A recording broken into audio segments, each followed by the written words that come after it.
You will hear a number of different recordings and you will have to answer questions on what you hear. There will be time for you to read the instructions and questions, and you will have a chance to check your work after each section. All the recordings will be played once only. The test is in 4 sections. Write all your answers on the listening question booklet. At the end of the real test, you will be given 10 minutes to transfer your answers from the question booklet to an answer sheet. You should be prepared to do this with the practices. Now turn to Section 1.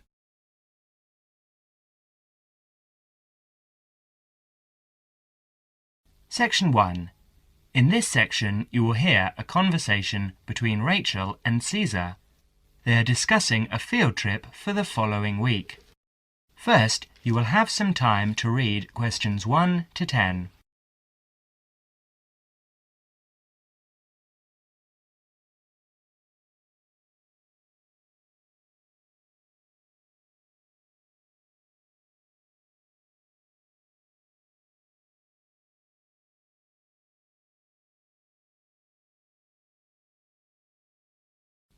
You will see that there is an example which has been done for you. On this occasion only, the conversation relating to this will be played first. Hi, Caesar. How are you? Good, thanks, Rachel. I'm fine. I was going to ring you tonight, so it's a good thing I've run into you. I wanted to remind you about the field trip, the 2-day field trip next week. Caesar wanted to remind Rachel about the field trip next week, so next week is provided in the space. Now we shall begin. You should answer questions as you listen because you will not hear the recording a second time. Now listen carefully and answer questions 1 to 7. Hi, Caesar. How are you? Good, thanks, Rachel. I'm fine. I was going to ring you tonight, so it's a good thing I've run into you. I wanted to remind you about the field trip, the 2-day field trip next week. What field trip? The geography field trip to the Warragamba Dam and the water treatment plant. It's a compulsory part of the first year environmental science course. Didn't you know about it? No, I must have missed that piece of information. This is news to me. But give me the details, please. Sure. Well, we have to meet outside the library next Monday at 7 in the morning, or you can meet us at 7:45 at the bus station in time to catch the coach, which departs at 8 o'clock. Oh, all right. And how long does it take to get to this place? Well, once we're on the coach, it will take about 2 hours. No, actually more like 2.5 hours at that time of day. And it could take as long as 3 hours to come back the next day because of the evening traffic. And what's the purpose of the trip? Didn't you get the course outline? You don't seem to know anything about this course. Well, remember, I only started at the university a month ago. So I joined the course 2 weeks late, and I've been trying to catch up ever since. Oh, of course. Well, we spend the first day visiting the dam. I believe we actually go inside the wall of the dam, which is really quite interesting, to see the dam functioning, you know, how much they regulate the water supply each day, depending on how much water is needed downstream in Sydney. Oh, okay. And, so if this is a 2-day trip, where are we staying? Not camping by the dam, I hope? No, not camping. They do actually have some overnight cabins near the dam for visiting groups, but we're spending the night in a youth hostel in a town nearby. That's all been arranged by the university.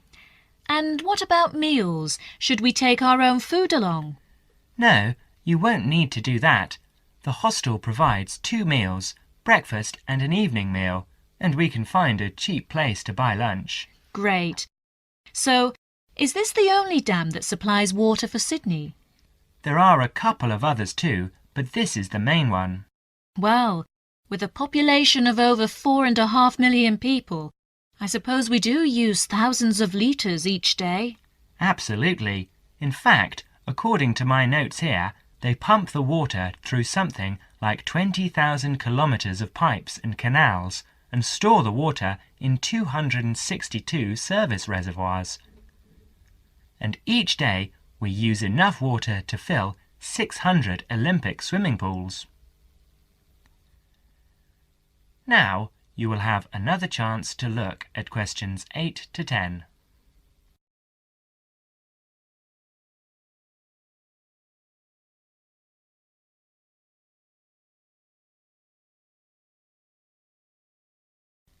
As the conversation continues, answer questions 8 to 10. And what's happening on the second day? Well, we're coming back to town and going to the water treatment plant to see how they purify the water for drinking. Oh, that should actually be quite interesting. I'll bring my camera. Yes, that's a good idea, because we're supposed to include original photos for the final piece of work at the end of the course. And make sure you bring a notebook and pen or pencil. OK, I'll do that.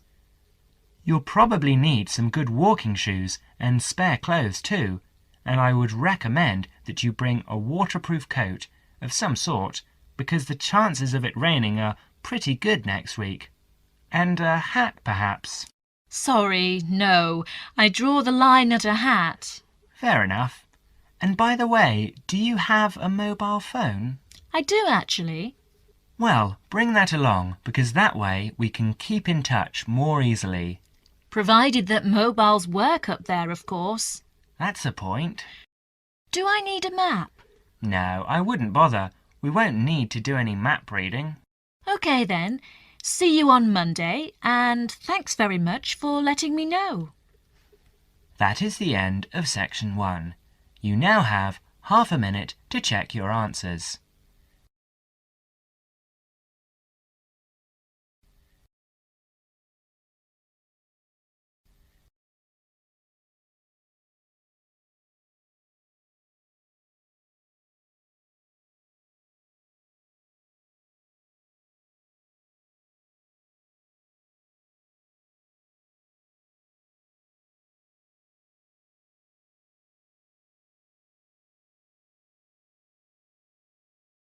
Now turn to section 2.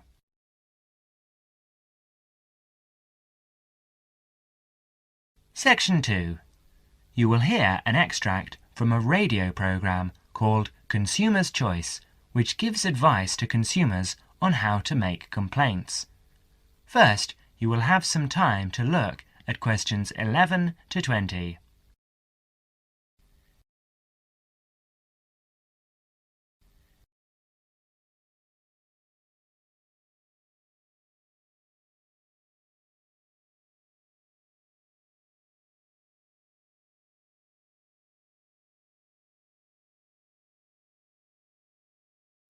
Now listen carefully and answer questions 11 to 15.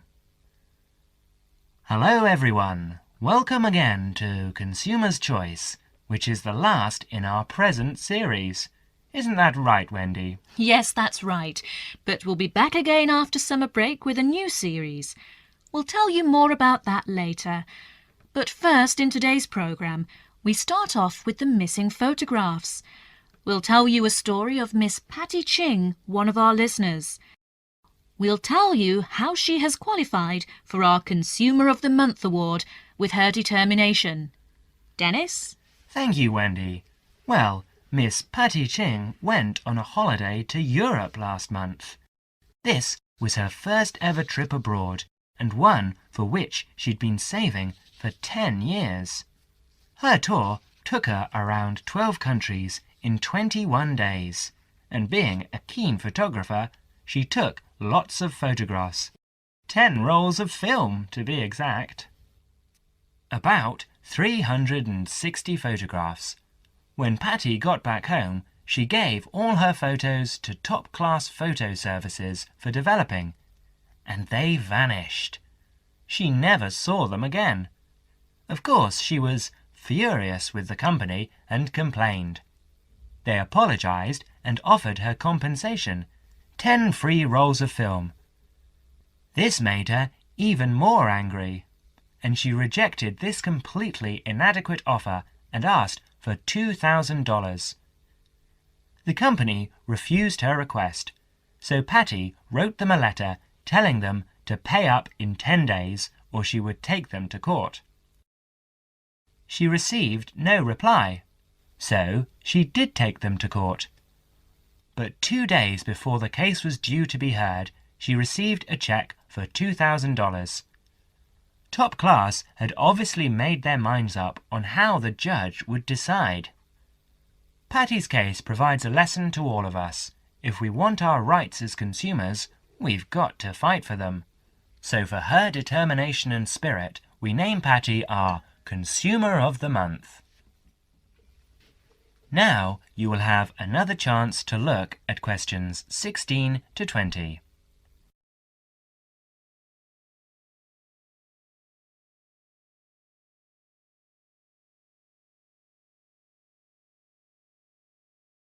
As the conversation continues, answer questions 16 to 20.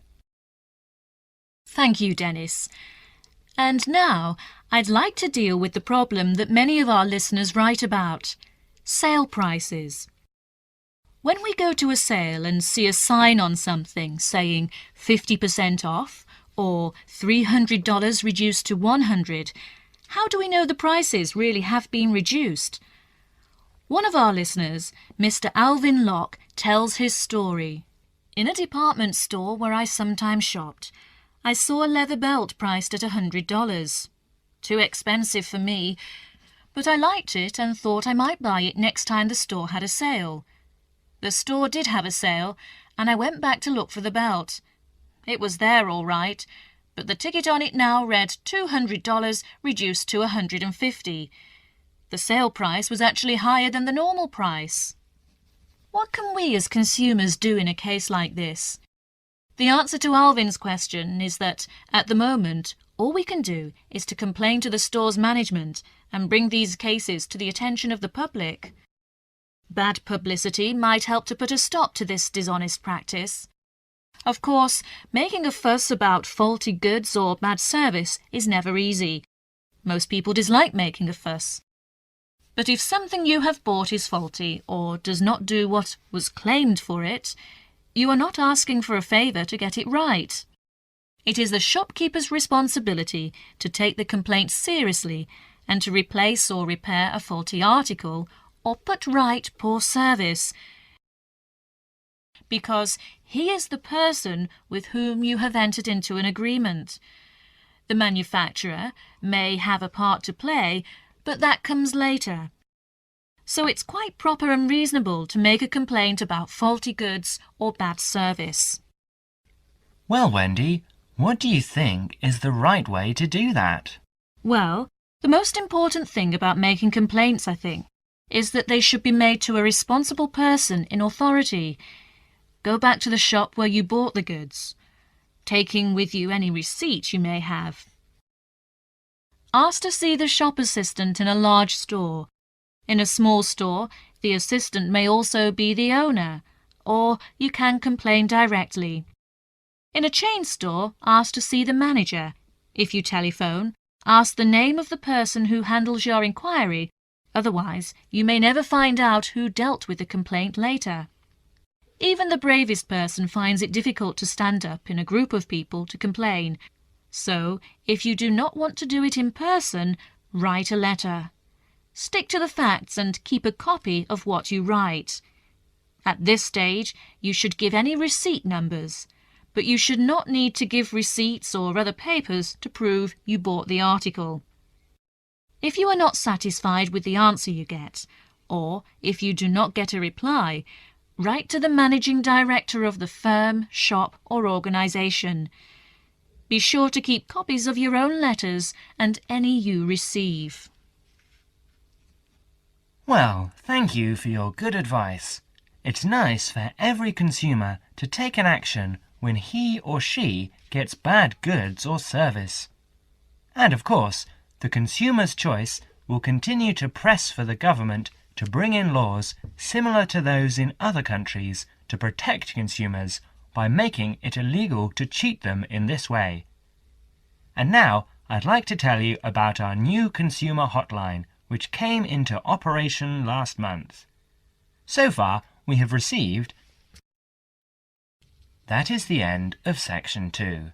You now have half a minute to check your answers.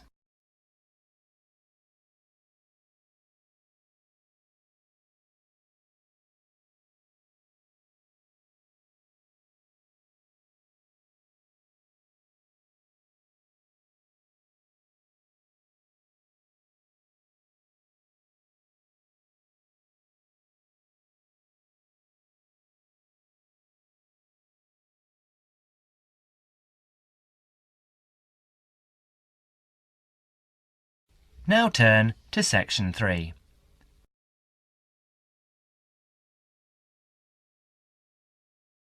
Section 3. You will hear Dr. Richardson discussing the requirements of a course and the writing of an essay with a student. First, you will have some time to look at questions 21 to 30.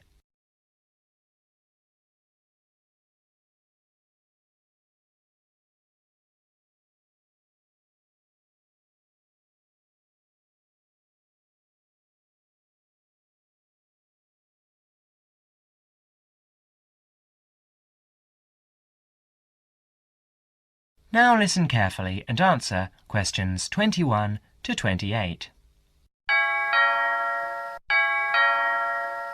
Enter, please. Good afternoon, Dr. Richardson. Good afternoon.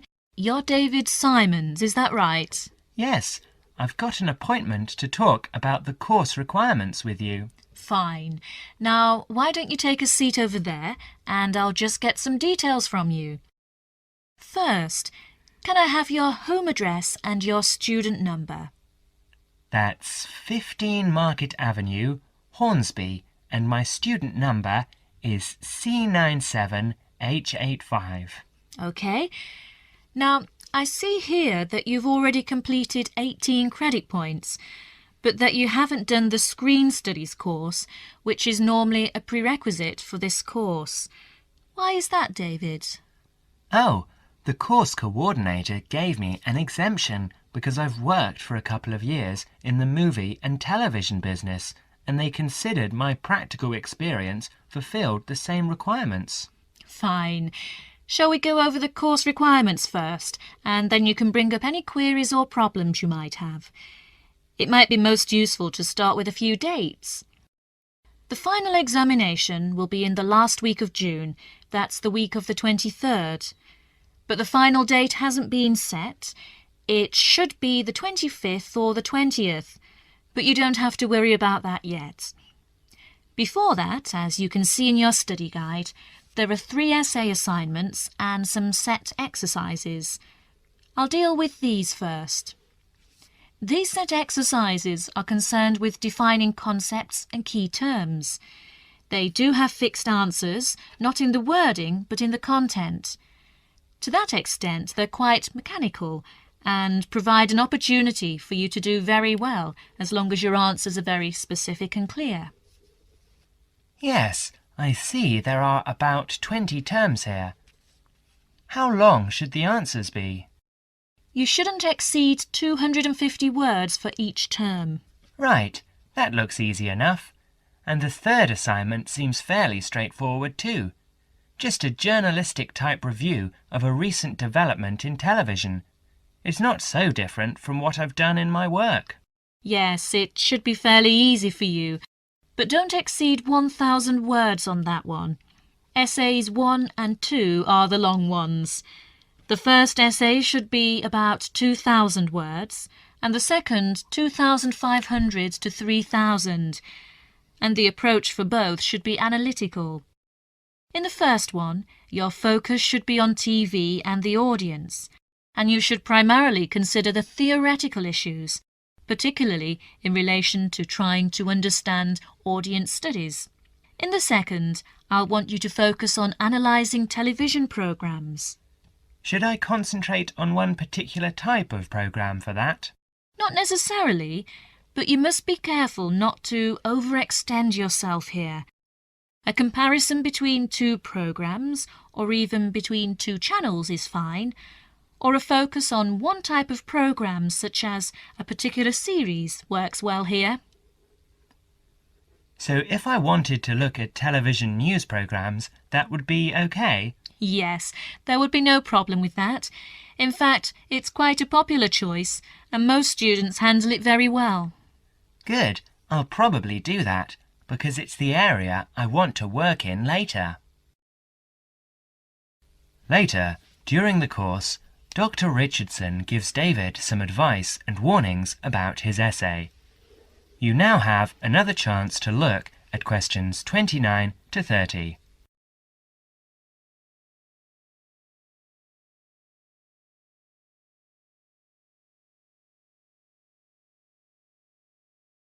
Now listen to the second conversation and answer questions 29 to 30.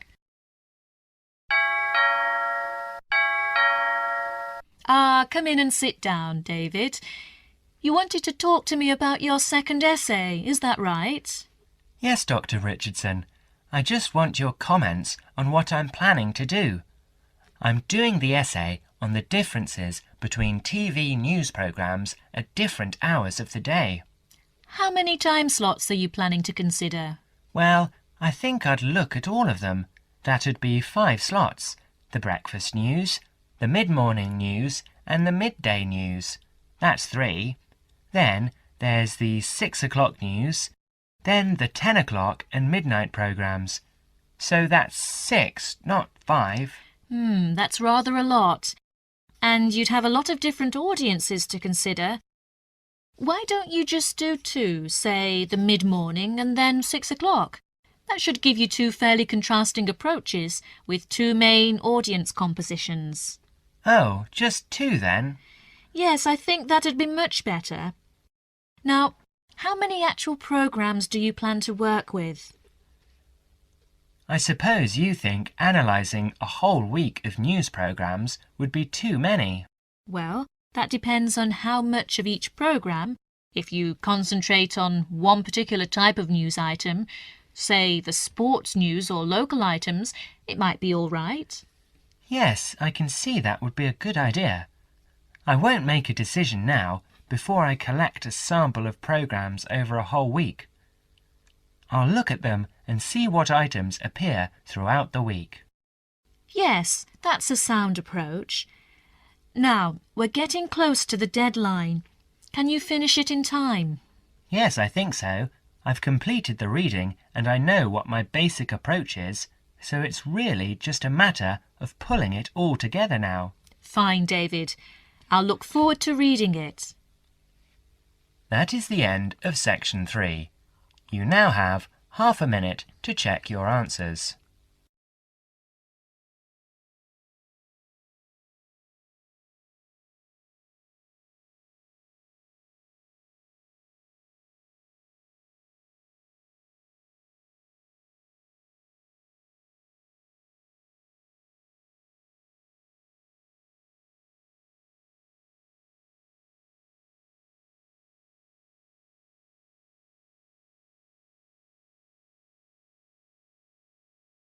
Now turn to section 4.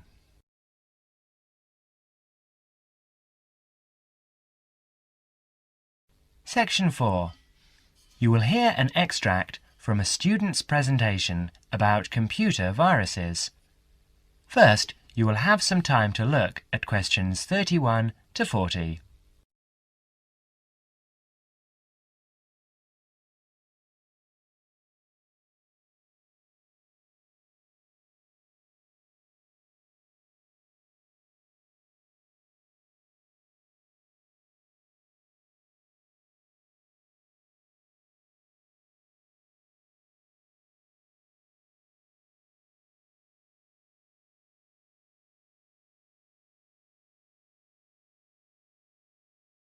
Now listen carefully and answer questions 31 to 40. Well, good afternoon. Last week, we were looking at the positive effects that computers have had on our society. This week, we'll talk about one of the negatives, computer viruses. In today's session, John Upton will be sharing some of the findings of his research project. So, over to you, John. Thanks. Mr. Yardley asked me to talk to you about the project I did from last term. Actually, it's really very rewarding to do this research project about computer viruses. Okay, so what is a computer virus? Well, it is a software program that has been designed, tested and released by a human programmer with the single intention of corrupting and destroying useful programs. Put in simple terms, it's a way of causing lots of trouble for ordinary people just to be a nuisance. It's known as a virus because, although it's not a biological organism, it functions in a similar way, in that it seeks out a host, that is, a body in which to live and multiply, your computer, with the end result of destroying that host. Let's go back 50 years. In 1949, in the early days of computer technology, John van Neumann presented the first model of a computer virus program in his paper Theory and Organization of Complicated Automata. Soon after this paper was published, we find reference to a game known as Core Wars. Core Wars was initially created for intellectual entertainment by 3 Americans working on large mainframe computers. Remember, in those days computers were the size of a couple of rooms. By the 1980s, for the small sum of $2 postage, anyone could get details on how to play Core Wars, and very soon after, we see the emergence of a new pastime, one where people spent time creating programs that could escape the game and destroy other programs. In this way, the first computer viruses were born. Like their biological counterparts, computer viruses are picked up through casual habits. Virus programs are often intentionally placed within useful programs in the public domain, or they're included in software which is not official. That is software you might have acquired on the black market, which, of course, you don't do. It seems quite hard to believe that anyone would go to this level of deceit to intentionally corrupt the data of others, but the rise in the number of computer software infections and the amount of lost data that we are seeing these days is proof that these virus programmers are going to extremes to do just that. They are going out of their way to create programs that hide inside legitimate software applications and cause all sorts of errors that the average end user will then mistake for hardware failure. In other words, they will think that the problem lies with their own computer. So, what can we do to combat these people? Well, the first thing is to realize that virus programmers succeed because people are not always careful about where they get their programs from. So, number 1, be very careful. And I don't just mean that you should be careful about the source of your software. You also need to take care with emails and avoid any messages which are suspicious looking. For instance, a message that says, "I love you," or "Win $50. So, the second golden rule is avoid trouble. Now, there are other things we can do to protect ourselves. We can try to find out exactly how the viruses work, how they accomplish their aims. In other words, we need to understand them. And, of course, there is a good selection of antivirus software available on the market now, as well as on the internet, to combat the virus plague. So another way of protecting ourselves and our computers is to be well prepared.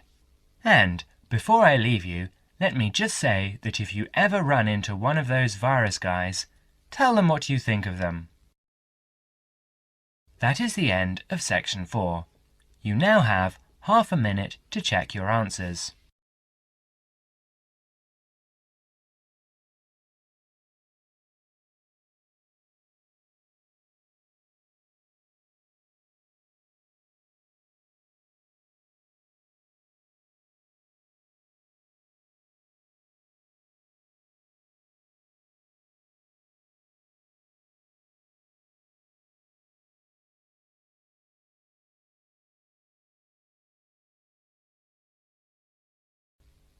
That is the end of Listening Practice Test 5.